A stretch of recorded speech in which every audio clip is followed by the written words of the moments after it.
যদি প্রতিশোধেরও কোনো র্যাঙ্কিং থাকতো তাহলে এই প্রতিশোধই নিঃসন্দেহে সবার উপরে থাকতো।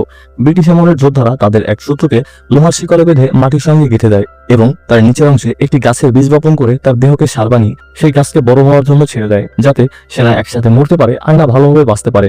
এসব ঘটেছিল পারমাণবিক যুদ্ধের 70 বছর পর, যখন পুরো পৃথিবী রুক্ষ মরুভূমিতে পরিণত হয়েছিল এবং মানুষ তাদের সম্পদের জন্য জানোয়ারের থেকেও হিংস্র হয়ে উঠেছিল।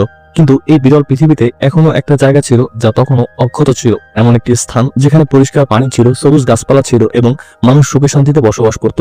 এই সবুজ দ্বীপটিকে এক কথায় স্বর্গ বললেও কোনো অংশে কম হবে না। একদিন ওসা এবং তার ছোট বোন জঙ্গলে ফল সংগ্রহ করছিল। তখন তারা দেখতে পায় কিছু নরখাদক মানুষ তাদের এই শহরে ঢুকে পড়েছে। ওসা জানতো যদি এই দানবগুলো বাইরের পৃথিবীতে গিয়ে এই জায়গার কথা বলে যায় তাহলে ওদের দল বলে সে তাদের ঘর বাড়ি ধ্বংস করে দেবে। তাই সে সঙ্গে সঙ্গে তার বোনকে লুকিয়ে ফেলে এবং একা একা ওদের মোটরসাইকেলের কাছে গিয়ে গোপনের দেহের পাইপ কেটে দেয় যাতে তারা পালাতে না পারে। কিন্তু হঠাৎই একটা দানব সেখানে চলে আসে এবং ওসাকে দেখে ফেলে, আর ওসা একদমই দেরি না করে দানবের পায়ে ছুরি বসিয়ে সেখান থেকে পালিয়ে যেতে চায়। কিন্তু সে খুব বেশি দূর যেতে পারে না, ওই দানব একটা রশি দিয়ে তাকে ধরে ফেলে। তখন ওসা একটা বাঁশি বাজিয়ে গ্রামের সবাইকে বিপদ সংকেত পাঠিয়ে দেয়, যার ফলে তৎক্ষণাৎ ওসার মা এবং গ্রামের প্রধান ঘোড়ায় চড়ে ওই আদিমানবদের পিছু নেয় এবং মরুভূমির উঁচু একটা জায়গায় দাঁড়িয়ে ওদেরকে টার্গেট করে গুলি ছড়ে একটা দানবকে মেরে ফেলে। তখন বাকি সবাই এখান থেকে পালাতে লাগে।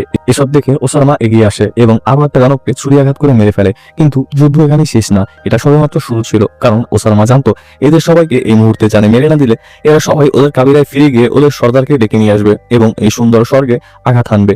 তাই ওসার মা আদিমানবদের একটা বাইক উঠিয়ে নিজের ছেলেকে বাঁচাতে এবং এদের সবাইকে মারার উদ্দেশ্যে আদিমানবদের পিছু নেয়। পরবর্তী পার্ট দেখতে ভিডিওটিতে একটি লাইক দিয়ে চ্যানেলটি সাবস্ক্রাইব করে আমাদের সাথেই থাকুন।